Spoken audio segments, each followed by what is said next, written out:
पहले उसके पहले माँ के स्तनों में दूध दे देता है, दुख आने से पहले शक्ति दे देता है, तकलीफ आने से पहले बल दे देता है, और जब समय आता है तो ऐसा चौका और छक्का लगाता है कि तुम्हारी दुकान क्या तुम्हारा भंडार भर देता। उसकी कृपा, उसकी करुणा, उसकी दया, बस उसको पहचान के नेत्र चाहिए। शिव की कोई निंदा करे सुनना नहीं, शंकर के लिए कोई कुछ बोले सुनना नहीं, शंकर के भक्त के लिए कोई कुछ बोले सुनना नहीं। कोई शंकर की आराधना करने वाला हो, कोई शिव की उपासना करने वाला, कोई शिव का भक्त हो, जिसको स्वयं शंकर जी ने कहीं मृत्यु लोक में जन्म दे दिया हो, कोई उसकी भी निंदा करे तो सुनना नहीं। जगत गुरु शंकराचार्य हो, चाहे कोई भगवत भजन शिव का करने वाला हो, उसकी निंदा कभी श्रवण ना करे, कभी कभी बन सके अच्छा करो, जवाब दे सकते हो तो दो, नहीं तो वहां से चल दो।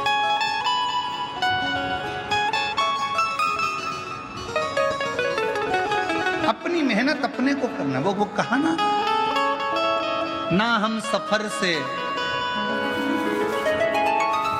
ना हम सफर से, ना हम नशी से निकलेगा, मेरे पैर का कांटा केवल मुझसे ही निकलेगा, दूसरा कोई नहीं। ये मेरा कांटा है, ये मेरी तकलीफ है, ये मेरे को जो दुख दिया, तकलीफ दी, कष्ट दिया, जो भी परेशानी अगर किसी को दी है तो वो स्वयं निकाले, स्वयं। एक पत्र और है, देखिए,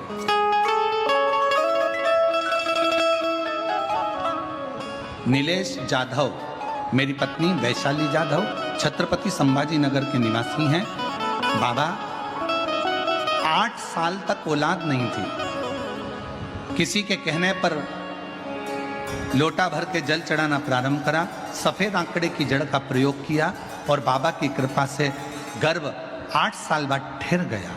गर्भ तो ठहर गया, पर गुरुदेव 5वें महीने की जांच कराने पर पता चला कि मेरे बालक के सिर में गांठ है, जो बच्चा है उसके सिर में गठान है, उसकी किडनी काम नहीं कर रही है, उसका किडनी भी बेकार, उस पर सूजन आ चुकी है, किडनी नहीं काम नहीं कर रही, करें क्या?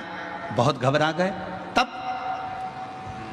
आपका बताया हुआ 108 चावल के दाने वाला प्रयोग करना प्रारंभ करा, सफेद फूल का प्रयोग करना प्रारंभ करा, और 108 के चावल के दाने वाला सफेद फूल वाला जब प्रयोग करा, फिर 1 महीना होने के बाद 7वां महीना जब आया, 7वें महीने में फिर जांच करवाई तो जांच में आया कि बेटे की किडनी भी पूर्ण थी और सिर में जो गठान थी वो गठान गल चुकी थी। मेरा बेटा स्वस्थ स्वस्थ। विश्वास,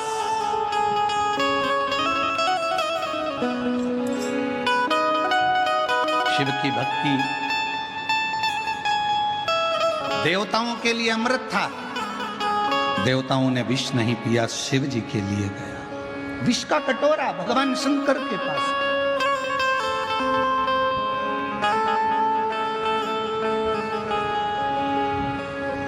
माँ दुर्गा भवानी जगत जननी अष्टभुजा धात्री भवानी, माँ आद्य शक्ति, माँ पार्वती ने, माँ गौरा में, माँ दुर्गा ने देख लिया विष आया, और वो विष शिवजी पिएंगे।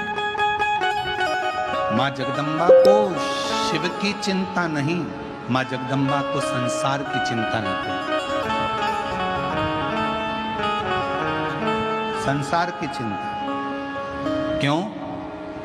क्योंकि माँ जगत जननी ने एक बार शंकर जी से पूछ लिया था कि यह पूरा ब्रह्मांड जिसकी आपने रचना ब्रह्मा जी से कराई है, यह ब्रह्मांड आपके शरीर में कहां पर विराजमान है? तो शंकर ने कह दिया था, मृत्यु लोक में रहने वाले ये सारा ब्रह्मांड का जो मानव है, जलचर है, थलचर है, वायुचर है, पशु पक्षी जीव गंधर्व अप्सरा देव सब मेरे उदर में विराजमान है। पार्वती जी को चिंता लग गई, अगर शिवजी जहर पी गए, जहर गया पेट में तो जितने भी संसार के लोग हैं वो अंदर ही मर जाएंगे। हलाहल विष पेट में पहुंचते से ही भगवान का ये पूरा ब्रह्मांड, ये पूरी पृथ्वी अंदर तड़प तड़प के मर जाएगी। पार्वती जी को और माता पार्वती जी को चिंता व्याप्ते से ही मां जगत जननी दुर्गा जी ने उसी समय पर, शिव तो पी रहे थे विष, पार्वती जी बैठ गई कंठ में, विष को नीचे नहीं उतरने दिया, नीला कंठ हो गया और शिव जी का नाम नीलकंठ महादेव।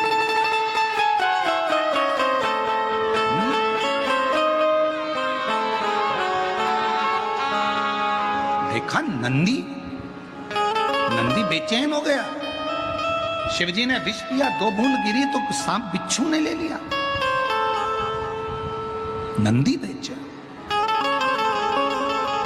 पार्वती मैया भी कंठ पर जाकर बैठ गई, शंकर जी के गले में विष है, हलाहल विष पड़ा हुआ है, शिव जी के नेत्र बंद हो गए हैं, जटा बंधी हुई है, गंगा विरल बह रही है। नंदी देखकर आश्चर्य में पड़ गया, मैं किससे पूछूं?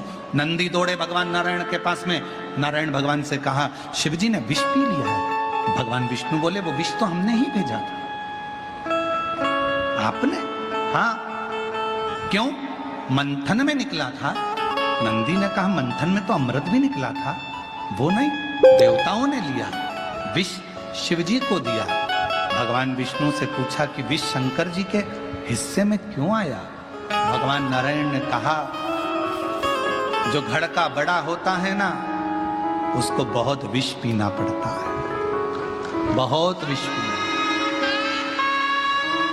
जितने ऊंचे ऊंचे सिंहासन पर बैठते चले जाओगे, जितनी उन्नति की सीढ़ी पर चढ़ते चले जाओगे, उतना उतना जहर पीना पड़ेगा। आप जितना आगे बढ़ते जाओगे, तुम्हारे पास में जैसे जैसे धन बढ़ेगा, ईर्ष्या करने वाले बढ़ेंगे, गालियां देंगे, ताने देंगे, कोसेंगे, हराम का आ रहा होगा, ना जाने कहां से चुरा कर ला रहा होगा, ना जाने कहां से आ गया होगा। जैसे जैसे बढ़ोगे, सिंहासन पद प्रतिष्ठा जैसे जैसे बढ़ेगी, वैसे वैसे तुमको लोग अपशब्द पर अपशब्द कहेंगे। कोई नहीं देखेगा कि तुमने कितनी मेहनत करी, कोई नहीं देखेगा कि तुमने क्या करा, कोई नहीं देखेगा कि तुमने जगत में क्या करा, कितनी धूल छानी, कितनी ठोकर खाई। दुनिया के लोगों को उससे मतलब नहीं रहेगा, पर तुम्हारी प्रतिष्ठा, तुम्हारी सत्ता, तुम्हारी कुर्सी, तुम्हारा वैभव देखकर लोग तुम्हें अपशब्द कहेंगे। जो बड़ा होता चले जाता है, जो बड़ा होता है, घर का जो बड़ा होता है, उसको भी बहुत सहना पड़ता है, बहुत सहना।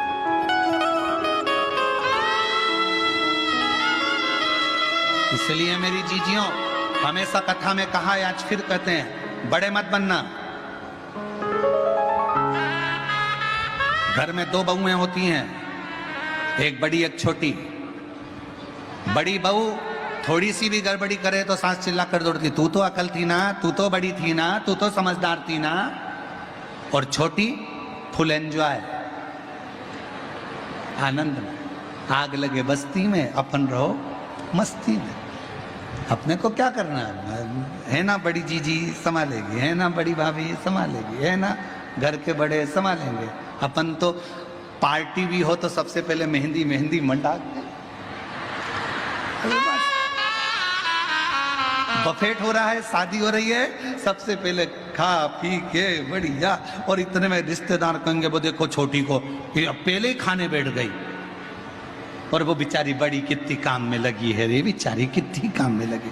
अब कौन समझाए, जो बड़ी को हिस्सा मिलेगा वो छोटी को मिलेगा, जो छोटी को मिलेगा बड़ी को मिलेगा। तो काय को डिप्रेशन में जीना, फुल एंजॉय में जीना, काय का टेंशन, आग लगे बस्ती में, अपन रहो मस्ती में। चिंता कर कर कर कर कर कर करके बाल धोला हो जाए तो मतलब क्या? जितना मिला, छोटा सा मकान है उसमें भी खुश रहो, एक दुकान है उसमें भी खुश रहो, साइकिल है उसमें भी खुश रहो, 2 व्हीलर गाड़ी है उसमें भी खुश रहो। 2 व्हीलर तो है ना, साइकिल हो तो साइकिल में भी खुश। किसी के पास तो वो भी नहीं है, खुश रहो। मेरे पास तो साइकिल है, मेरे पास तो 2 व्हीलर है, 4 व्हीलर है, 4 व्हीलर में बाबा की कृपा है। 5 लाख की है कोई बात नहीं, 50 लाख की है किसी के पास, वो भी अपनी जगह। बाबा जो दिया उसमें खुशी मनाओ, उसमें प्रसन्न रहो। वो एक स्मरण गीत का आया, साधु चले पौआ पौआ चींटी ने बचाई के, साधु चले पौआ पौआ चींटी ने बचाई के, और राजा चले हाथी घोड़े। नंदी भगवान विष्णु जी से पूछे कि ये घड़े के बड़े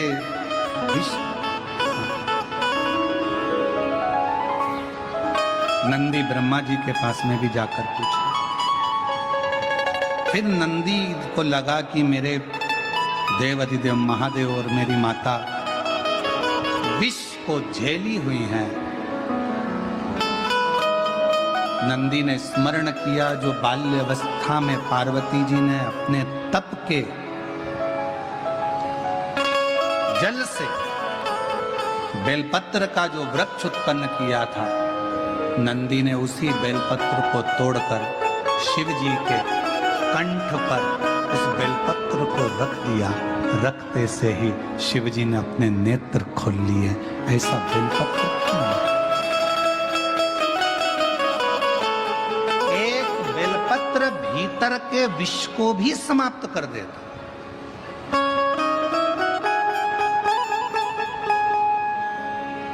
एक बेलपत्र।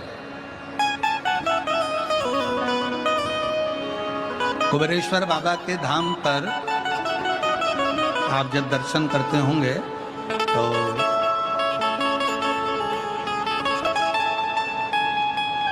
अंदर की ओर एक 11 पेड़ की बेलपत्र के वृक्ष की बगीची है। अभी उसका थोड़ा निर्माण आदि का अधिक चल रहा है। बड़े बड़े वृक्ष हैं 11।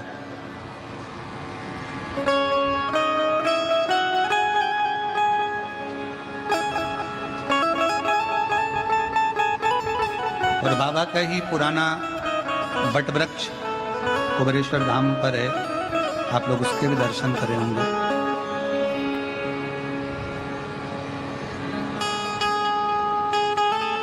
तीन 300 से 400 साल पुराना लगभग उस वृक्ष का 200-300 साल पुराना उस वृक्ष का दर्शन आप करेंगे।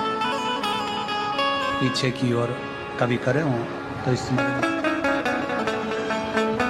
उस बगीची में उस बेलपत्र के वृक्षों के पास में बैठकर आप शिव नाम का स्मरण जब करते हैं, भगवान शंकर की स्मरण भक्ति करते हैं, तो उसका एक ऊर्जा अलग है। कंकर शंकर की भूमि पर बैठकर 5 कंकर बीन कर आप वहां पूजन करते हो, आराधना करते हो, मन की बात कहकर एक कंकर उठाकर चले आते हो। शिव आपके कार्य को पूर्ण करता है।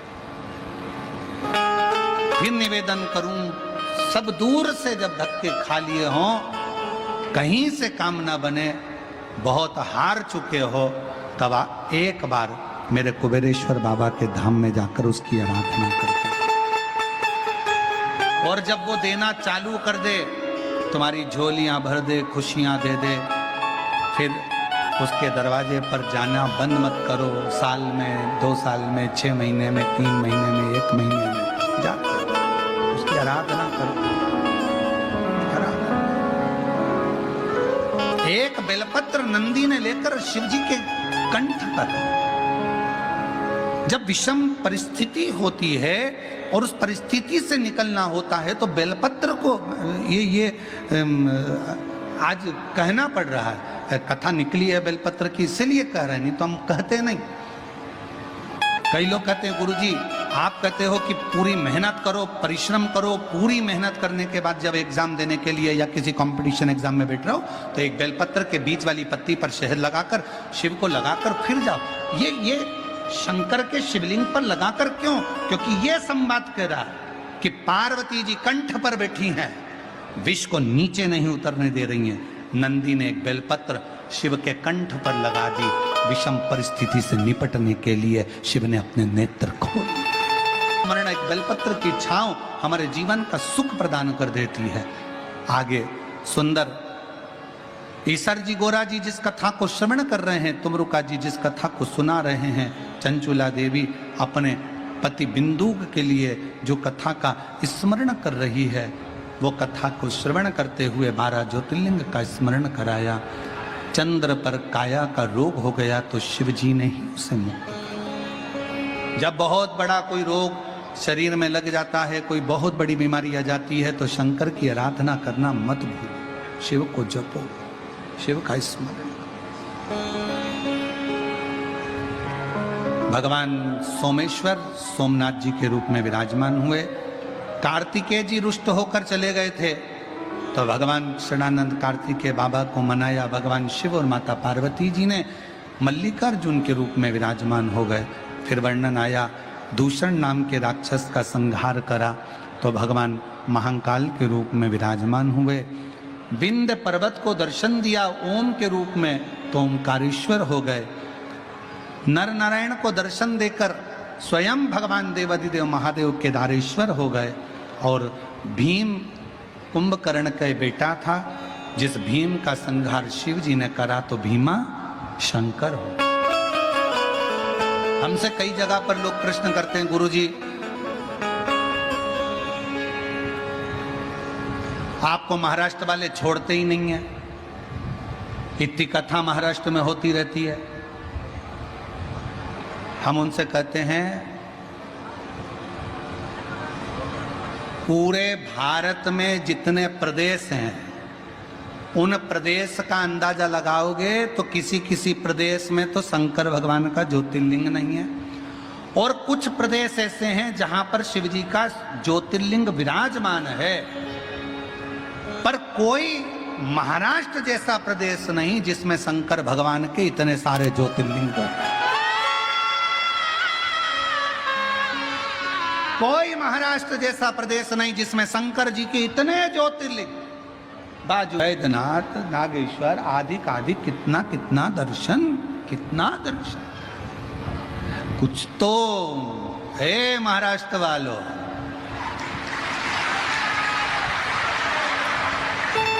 चुप चुप बैठे हो, जरूर कोई बात है। और निश्चित है महाराष्ट्र वालों की रिश्तेदारी शंकर जी से कोई पक्की है, ये पक्का, कोई धमदारी से कुछ तो है। छत्रपति वीर शिवाजी महाराज इसी पवित्र भूमि पर अपनी मां के कहने पर हर हर महा गर्जना कर टूट पड़ते थे। ये वो वीरों की भूमि है। भारत की भूमि पर महाराष्ट्र